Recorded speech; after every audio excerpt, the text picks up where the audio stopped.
पार्वतीपते शिव हर हर महादेव। गोपाल कृष्ण भगवान की जय। राजाधिराज छत्रपति शिवाजी महाराज की जय। नमः पार्वतीपते शिव हर हर महादेव। जय जय श्री राधेश्याम। राधा रमण भगवान श्री कृष्ण मनवंतराणि सर्वाणि त्वय्योक्तान् श्रुतान् मे वीर्य अनंत वीर्यस्य हरस्तत्र कृतान्। आतापर्यंत तुम्ही मला सगळ्या कथा चरित्र सांगितलेले महाराज। भगवंतानं वामनजी महाराजांचा अवतार घेतला।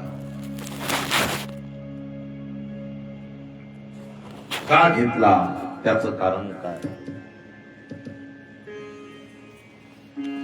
वामनजी महाराजांच्या अवताराचं रहस्य काय? का घ्यावा लागला त्याचं काही कारण? अहो महाराज, दयाळू भगवान कर्तुम अकर्तुम अन्यथा कर्तुम ज्याची शक्ती आहे तो परमात्मा। पहा, समाधान देणार सुख देणार असं भगवंताचं हे चरित्र गुणानुवाद किती गायलं तरी कमी।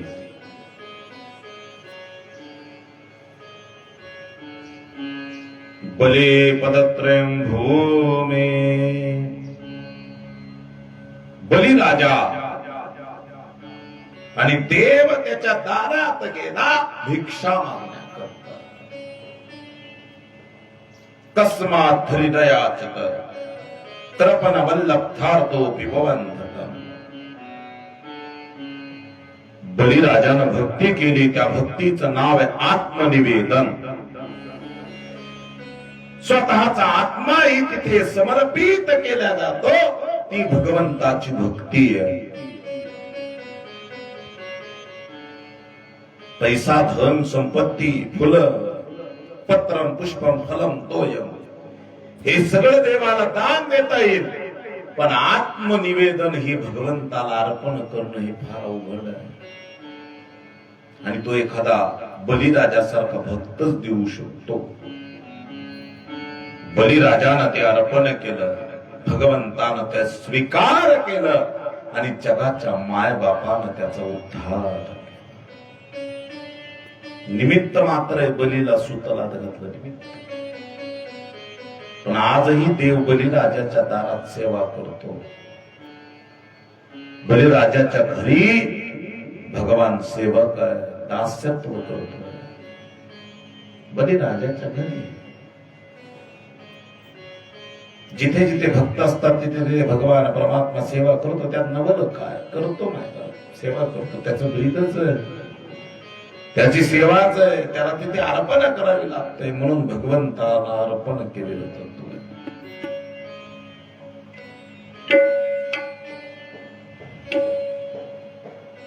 काय काय करीत नाही देव। बलिराजा तिथं कलियुगाच्या आधी झाला, कलियुगात सेवा करतो परमात्मा। त्याच्यामुळे अनेक दाखल्यानं देतात। पाणी वाहतोय, वस्त्र धुतोय,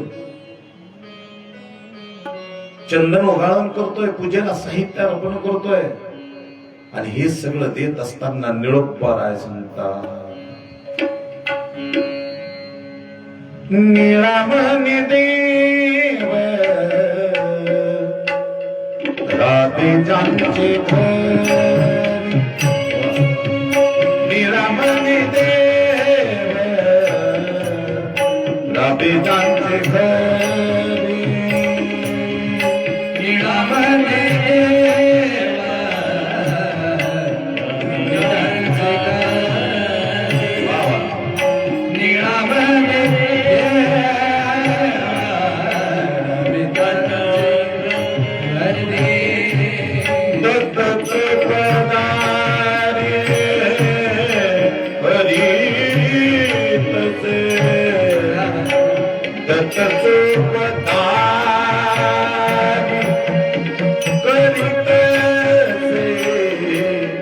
श्रीखंड चंद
त्रिगंगा तीरे धोता से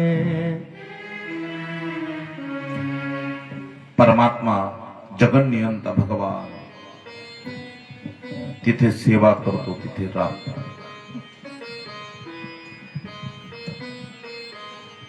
तो सेवक भाव आहे आणि म्हणून त्या भावनेनं भगवान सेवा करू लागला, राबू लागला. देव तिथं राबतोय, सेवा करतोय.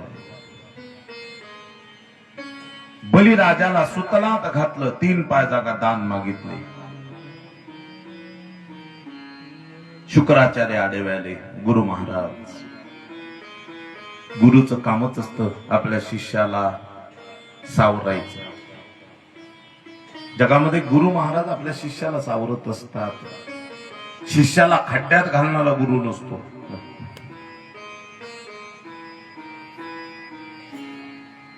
गुरुच्या मनात जर कपट आलं,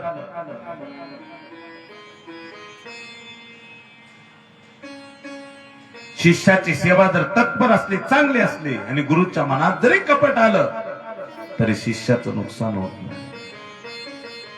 शिष्याच्या मनात जर कपट आलं आणि गुरुची सेवा जर चांगली असेल तर गुरुचं नुकसान होत नाही. पण दोघं जर एकामेकाविषयी कपटी जर असले ना आणि तोंडापुरतच बोलत असले तर निश्चितच वाईट झाल्याशिवाय, नुकसान झाल्याशिवाय राहत. गुरु शिष्य नातं हे फक्त तोंडापुरतं नसतं, अंतकरणातून असतं. काय शुक्राचार्याचं त्या बलिराजाला अभय. भले दान नाही म्हण, कारण दान मागायला आलेला कोणी भिकारी नाहीये, साक्षात ईश्वर आहे, देव आहे, परमात्मा आहे, विष्णू आहे. ऐकलं नाही म्हणून तिथे एक बारकावा आहे. गुरुचं ऐकावं पण नाही ऐकावं, पण प्रसंग पाहून ऐकावं. कुठं ऐकू नये त्याला शास्त्र आहे.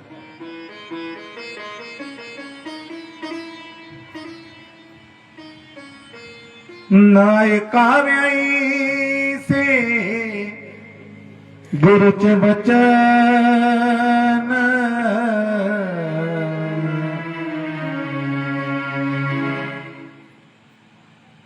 जिने नारायण अंतरेण अंतरेण, जिने नारायण अंतरेण अंतरेण, जिने नारायण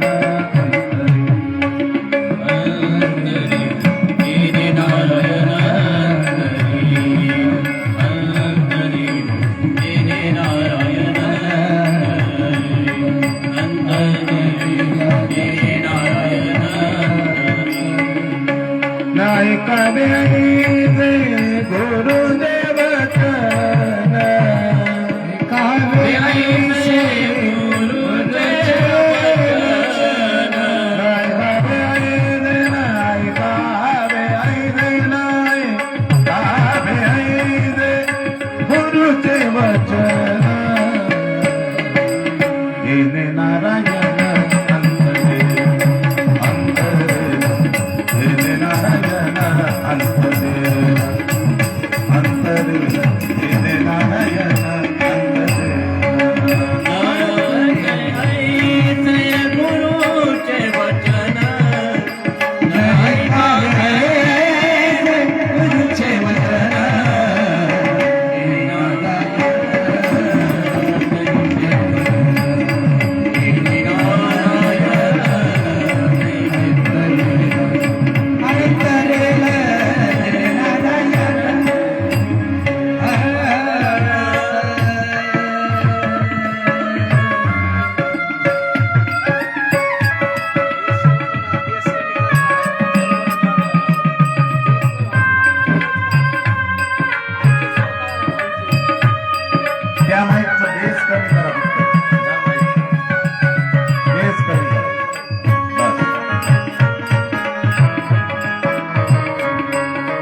ऐकावे ऐसे गुरुचे वचन,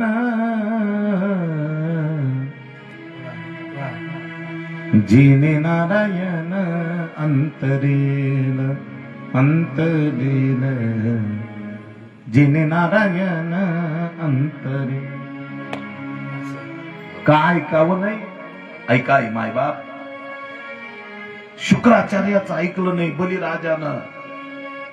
आणि मग भगवान म्हणतायत भले 3 पाय जागा दान पाहिजे, मागा कोणत्या घरात घेतात? 3 पग भूमि. अरे 3 पग क्यों ही मांगे हैं? 1 पैर में तो भूमि ले लेंगे, 1 पैर में तो पाताल ले लेंगे, और 3रे पैर में तो विश्व का स्वर्ग तो उनका ही है. इसीलिए तो कहा गया है 3 पग भूमि. संकल्प सोडला, घ्या कोणत्या घरात घेता.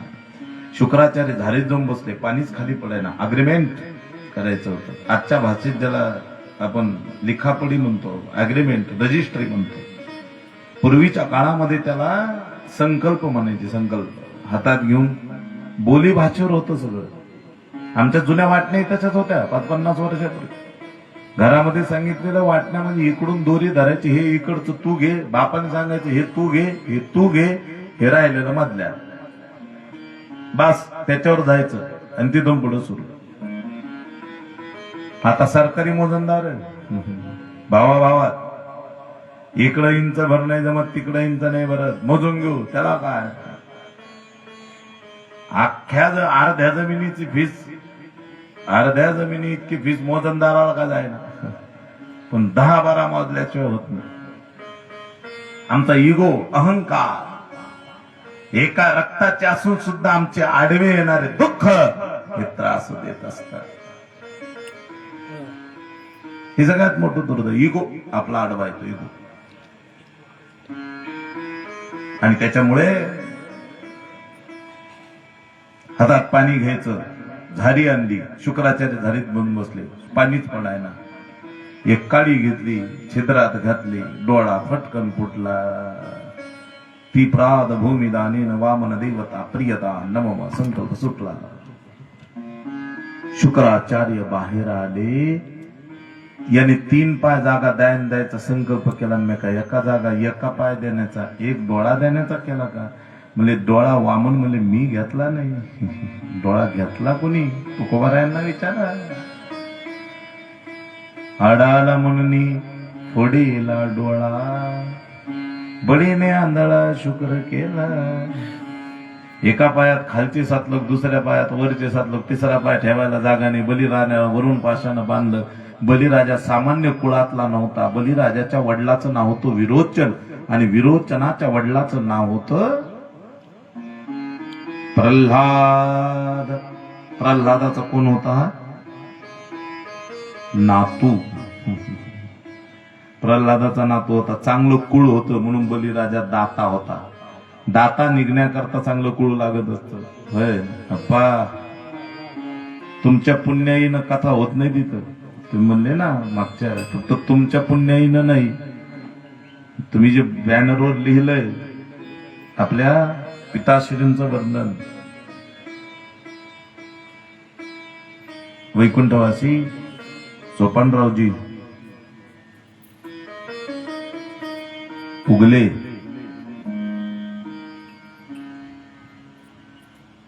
त्यांच्या पूर्वी त्यांच्या पिढ्यान पिढ्याच्या काहीतरी पुण्याईचा साठा एकत्र जोडून आल्याशिवाय या गोष्टी होत. काय म्हणणं याचं? बोलता येत नाही महाराज, कारण ह्या गोष्टी होण्याकरता पुण्याईच लागते. पैशाच्या जीवावर होत नाही. अनेक जण आहेत, अनेक लखपती आहेत, करोडपती आहेत, त्यांच्या जीवनात 1 पैसा दान कधी होत नाही. 1 पैसा, नवा पैसा कधी दान देण्याची वृत्ती त्यांच्या अंतःकरणात तयार होत नाही. भले ही गळ्यात माळ नसू द्या, भले हे भगवत चिंतन नसू द्या, भले हे कीर्तनकार, कथाकार, प्रवचनकार नसू द्या, पण मनात भाव शुद्ध असतो आणि त्या शुद्ध भावनेने केलेल्या परमार्थाचं नाव निघतं. हीच पावती, हीच पावती महाराज. पहिल्या दिवशी देवा आलते, अचानक योग आला त्यांना यायचा कथेचा. कथा करायला आले होते ना, ओळख निघाली, सांगितलं लाल पटक्यावाले बाबा त्यांनी आम्हाला फार सहकार्य केलं असं म्हणले ना, फार सहकार्य केलं, फार देऊ कुठे होते असं पाहिलं. ज्यांच्या कार्यक्रमाला आले होते तेच ते. ज्यावेळेस कळालं ना तर त्या बाबाच्या डोळ्यात पाणी आलं. का? कारण ही पुण्याई आहे महाराज, ही पुण्याई आहे, हे पुण्य आहे. पुण्याच्या साठ्याशिवाय ह्या गोष्टी होत नाही. बलिराजा ज्या वंशात होता त्या वंशाचं नाव होतं प्रल्हाद. वंशाच्या पुण्याईशिवाय होत नाही म्हणून प्रल्हाद. आणि त्या प्रल्हाद महाराजांचं चरित्र गोड कथा आहे. पहिला पाय उचला याच्या डोक्यावर ठेवा, माझ्या डोक्यावर, दुसरा पाय याच्या पत्नीच्या, तिसरा पाय याच्या, तर वामना हा कर्जमुक्त होईल. पहिला पाय प्रल्हादाच्या डोक्यावर, दुसरा पाय विंध्यावलीच्या डोक्यावर, तिसरा पाय बलिराजाच्या डोक्यावर ठेवला. अतल वितल सुतल तुका म्हणे बळी, जीव दिला पायात. बलिराजा सुतलात घातला महाराज, बलिराजा सुतलात घातला. जब बलि सुतल में चले गए तब बलि की माता सामने आ गई और माता कहने लगी, हे प्रभु आज मैं तो धन्य हो गई. ती आई पाया पडायला लागली देवाच्या. देवानं उचललं नाही आई, आईनं पाया पडू नये. भगवंतानं त्या आईला पाहिलं, हात जोडले, सांगितलं आई आता शाप देणार असं वामनाला वाटलं. पण त्या वामनाच्या समोर ती माता गेली आणि म्हणली, वामन जी सुनिए, जब मैं गर्भ में बलि था तब मुझे अपने पति के साथ सती जाने का एक ख्याल बीच में आ गया. मैं सती जाने वाली थी, मेरे मन में विचार आ गया कि मैं सती जाऊं. लेकिन भगवान जब सामने देखा तो मेरे पेट में, मेरे गर्भ में ये बलि था. इसीलिए तो उस मां ने कहा, भली भई मैं सती नहीं गई, भली भई मैं सती नहीं गई, राया विरोचन के साथ ऐसा पुत्र पैदा किया कि प्रभु पसारे हाथ. मैंने ऐसा पुत्र पैदा किया कि प्रभु मेरे पति के सामने, मेरे पुत्र के सामने हात जोडे खरा है. इससे और ज्यादा मुझे क्या चाहिए? याच्यापेक्षा आणखी काय असतं? भगवान जर भिकारी दारात झाला, तेरे द्वार खड़ा भगवान, भगत भर दे झोली. तेरे द्वार खड़ा भगवान, भगत भर दे झोली. तेरे द्वार पे भगवान खड़ा है और क्या मांग रहा है? भिक्षा मांग रहा है, मागतोय. बलिराजा इगो कमी करा. आणि काय म्हटलंय पहा, जनाबाई तिथं म्हणते, उलट्या काळजाच्या देवा काय केलंस तू?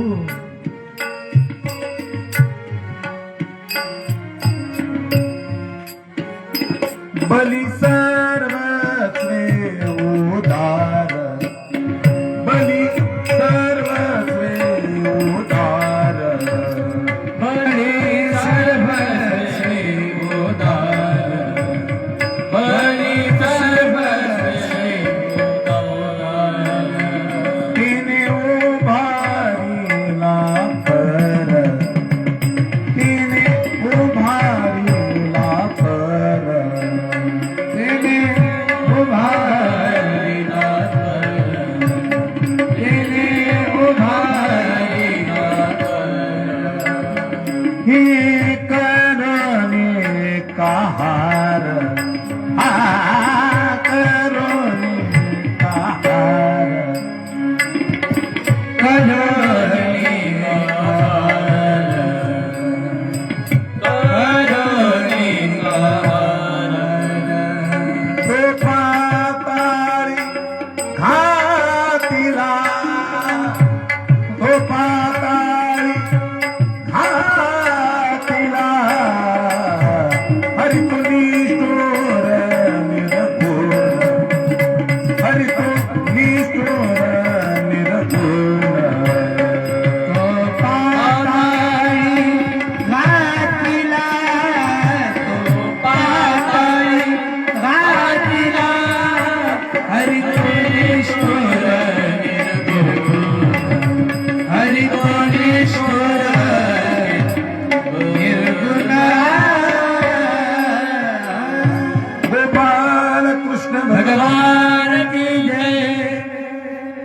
बळीराजाला सुतलात घातलं. सुतला आतल वितल सुतल, तुका म्हणे बळी जीव दिला पायात.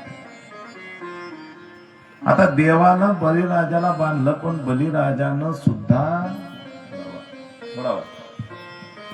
बळीराजानं सुद्धा भगवंताला, बस जास्त नाही, बस बळीराजानं गेन कमी कर. बळीराजानं सुद्धा सुतलात घातला. आवाज म्हणलं की खालून ते पांढऱ्याने वाढवायचं थोडं. बळीराजा सुतलात घातला, आतल वितल सुतल, अशा 3 गोष्टींचं वर्णन आहे. तुका म्हणे बळी जीव दिला पायात. स्वर्गातलं मृत्यू लोकावतलं पाताळातलं राज्य केलं. बळीराजाचं रक्षण केलं भगवंतानं. मत्स्य अवतार घेतला, द्रविड देशाचा राजा सत्यव्रत त्याचा संहार केला. किती म्हणून कथा सांगायची. आम्हासाठी अवतार मत्स्य कुर्मा आदि सुकर, मोहे धाव घाले पान्हा, नाम घेता पंढरी नाम. मनवंतराने सर्वांनी तो योक्तानि श्रुतानुमे, वीर्यानंत वीर्यस्य हरयस्तत्र कृतानि च. पहा बरं, सगळ्यात वीर्य श्रेष्ठ, अधिकार श्रेष्ठ, ताकद श्रेष्ठ ज्याची कोणाची, तो भगवान परमात्मा.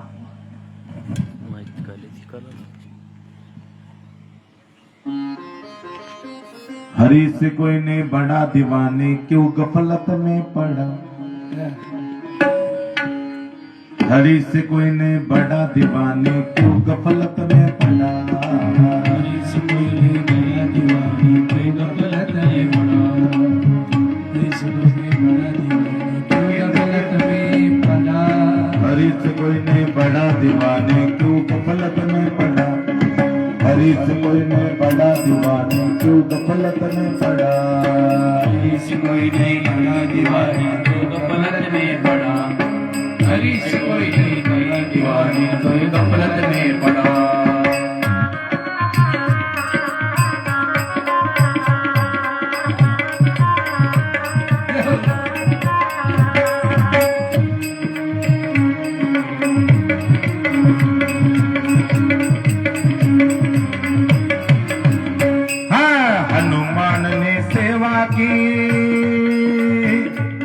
हनुमान ने सेवा की, लेके द्रोणागिरी उड़ा.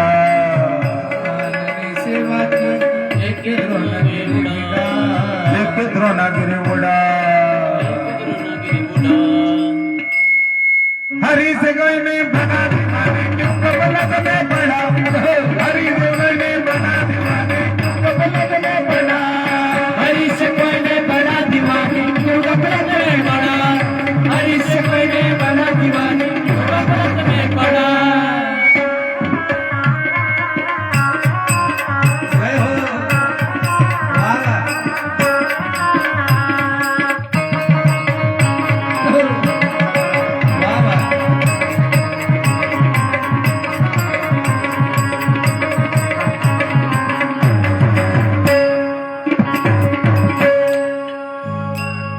गोपाल कृष्ण भगवान की जय. फुकटच माणसाला मोठे, पण आपल्या इतकं कुणीच नाही ना. मी माझ्या इतकं मोठं कुणी नाही. तू मी म्हणजे भोपळ्याचं बी. आपल्या जीवनामध्ये आपल्याला सगळ्यात त्रास देत असेल कोणी, बाकीचे देत नाहीत. आपल्या आपणच त्रास करून देतात. बस काही लोकाला नेहमी बाकीच्या सोबत स्पर्धा करायची सवय. स्पर्धा, त्याचं असं आहे माझं कमून नाही, त्याचं असं आहे माझं कमून नाही. त्याच्याकरता एक गोष्ट लक्षात ठेवत जा, माणसानं कमीत कमी आपल्यापेक्षा जास्त दुःखी माणसाकडे लक्ष देत जा. हे ईश्वरा, कमीत कमी त्याचे इतकं दुःख मला दिलं नाही, एवढं तरी बरं केलं. इसीलिए को दुनिया का गम देखना चाहिए. किसी ने तो भी जरूर कहा है, हे प्रभु दुनिया का गम देख दुनिया में कितना गम है, मेरा गम कितना कम है। लोगों का गम देखा तू, लोगों का गम देखा तू, मेरा गम भूल गया। दुनिया कितना गम है, मेरा गम कितना।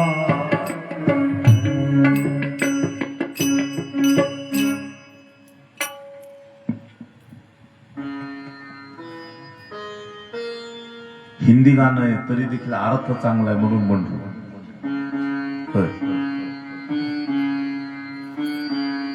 अर्थ चांगला आहे.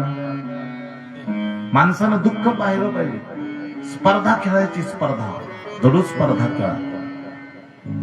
आपल्यापेक्षा, आपल्या शेजाऱ्यापेक्षा, आपल्या जवळच्या पेक्षा, आपल्या स्पर्धक आपल्याला असणाऱ्या, आपल्या सोबत असणाऱ्या स्पर्धा करण्यापेक्षा आपण जरूर स्पर्धा करावी. पण स्पर्धा करत असताना त्याच्या अन्यायाच्या, अत्याचाराचा, वाईट गोष्टीचा फायदा करत जाऊ नये किंवा त्या गोष्टीचा अवलंब करत जाऊ नये. ती स्पर्धा जर करायची तर तुमच्या ज्ञानावर करा, तुमच्या सेवेवर करा आणि तुमच्या जीवनातल्या तुमच्या बुद्धिमत्तेवर करा. तुम्ही यशस्वी झाल्याशिवाय राहणार नाही. त्याच्यासोबत ईर्ष्या करू नका.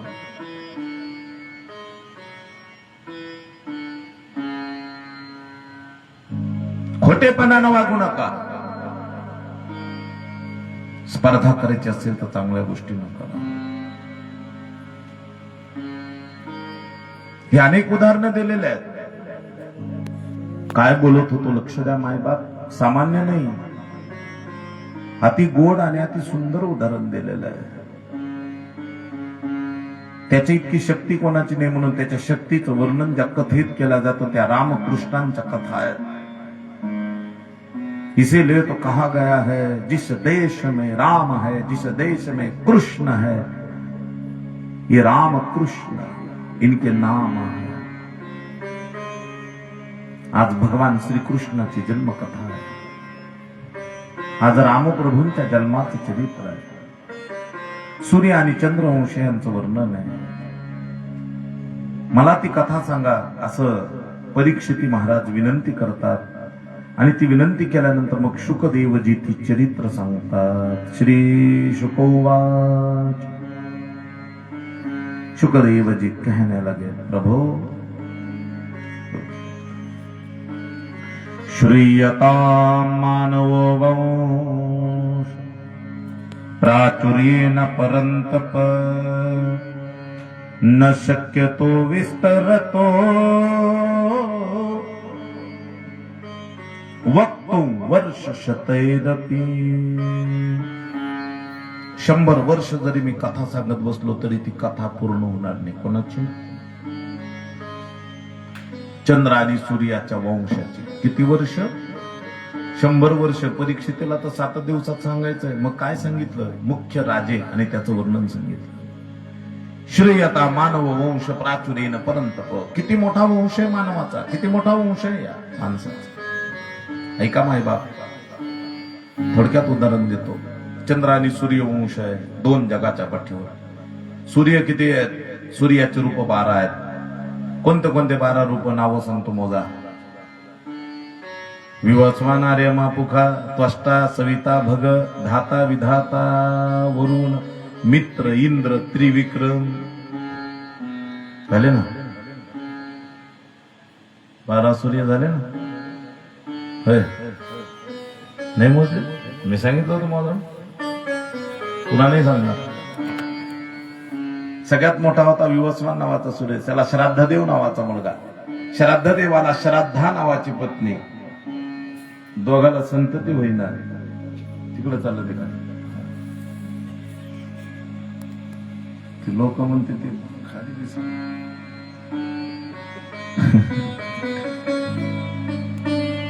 गोपाल कृष्ण भगवान लाल की जय।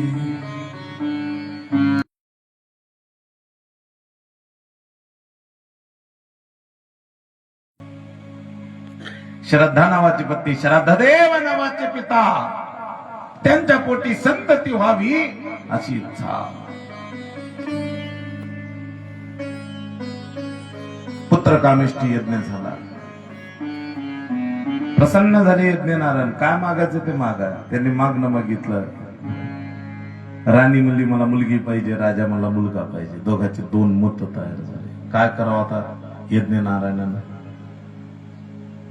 यांचं पटत नव्हतं, म्हणजे एक मत होत नव्हतं. तिथं मागण्यात सुद्धा एक मत नाही. राणी म्हणली मुलगीच पाहिजे, राजा म्हणला नाही मुलगाच पाहिजे. यज्ञनारायण म्हणले जा. दोघांच्या इच्छा पूर्ण होती. एक मुलगा झाला. मुलाचं नाव ठेवलं सुद्युम्न. 8 वर्षाचा झाला. वशिष्ठाकडे गेला. 12 वर्ष विद्याभ्यास घेतला. वशिष्ठानं सांगितलं मला शिकार करून आणून दे. शिकारी करण्याकरता एका वनात गेला. त्या वनाचं नाव होतं अंबिकावन. पार्वती मातेने सांगितलं होतं जो कोणी पुरुष मुलगी झाला तिचं नाव इला. काय नाव तिचं? इला.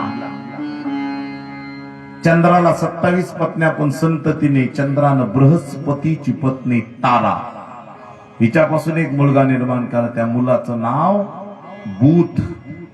आणि बुधानं ते इले करून पाहिलं आणि त्या इलेचा आणि बुधाचा प्रपंच संसार सुरू झाला. महाराज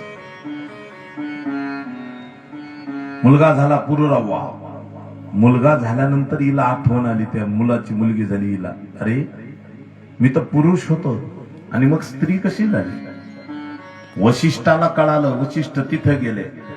त्या इला नावाच्या स्त्रीला बरोबर घेतलं. महादेवासमोर नेलं. महादेवा, पार्वती मातेचा शाप तुम्ही दूर करा. महादेव म्हणतात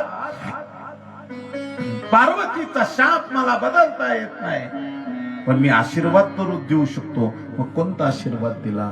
इला संतती होणार. कोणता आशीर्वाद? मासं पुमासं स्त्रीतवज गोत्रजाः इत्थं व्यवस्थया कामं सुद्युम्नोवत मेदिनीं.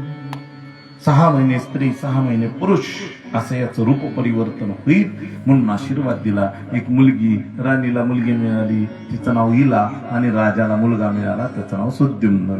म्हणून यज्ञनारायणाचा आशीर्वाद खरा ठरला. त्याच्यानंतर 10 मुलं झाली या सूर्यवंशातल्या राजाला. किती मुलं झाली? 10. नाव सांगतो. इक्ष्वाकु, नृग, शर्याती, दिष्ट, द्रष्ट, करुषक, नरिशंत, प्रशद्र, नभग आणि कवी. ही 10 एका एका तो वंश वाढत चालला. आता किती वर फांद्या सांगायच्या बरं? ह्या 10 जणांच्या 10 फांद्या. पुढे त्यांचे लेकर. आपले 3 आपल्या ध्यानात राहतात. सांगा बापाचं नाव. वडिलाचं सांगितलं येतं, आजोबाचं सांगता येतं, पंजोबाचं 99% लोकांच्या ध्यानातच नाही. आणि पुन्हा 4थं नाव लागत होतं खापर पंजोबाचं. 4 नावं लागत असतात. वडील, आजोबा, पंजोबा, खापर पंजोबा. आणखी आई, आजी, पणजी, खापर पणजी. आणखी इकडचे 6 लागत आहेत. पुन्हा इकडचे कोणते? त्याला द्वितीय गोत्र असं म्हणतात. कधी तुम्ही पिंडदान केलं तर लक्ष द्या. द्वितीय गोत्र. द्वितीय गोत्र या शब्दाचा अर्थ काय? आईचं गोत्र. मग आईचे वडील, आईचे आजोबा, आईचे पंजोबा, आईची आई, आईची आजी आणि आईची पणजी. इथपर्यंत तरी लिहून ठेवले पाहिजे, ध्यानात ठेवले पाहिजे, लक्षात ठेवले पाहिजे. म्हणून जुने लोक पित्तरपाटात पित्र घालायचे. पित्तरपाटात. आणि आपल्या पूर्वजाचा कागद असायचा. तो कागद ते देवा यायचे, ते कागद वाचायचे आणि ते कागद यांच्याकडे द्यायचे. एखादा कागद तुम्ही सांभाळून ठेवा. ते म्हणले आम्ही सांभाळतो, पण तुमच्याकडे एक राहू द्या. अशी कुंडलीतले कागद होते. इकडचे आणि तिकडचे. कधी तुमचा कागद जर कोणा देवाकडे असेल तर पहा, भेटेल निश्चितच. हे होता काळ. ह्या गोष्टी होत्या, सांगितल्या जायच्या. 3 नावं पूर्वजांच्या आमच्या. चला विशेष चरित्र सांगायचं फक्त एवढंच. किती श्रीमंत श्री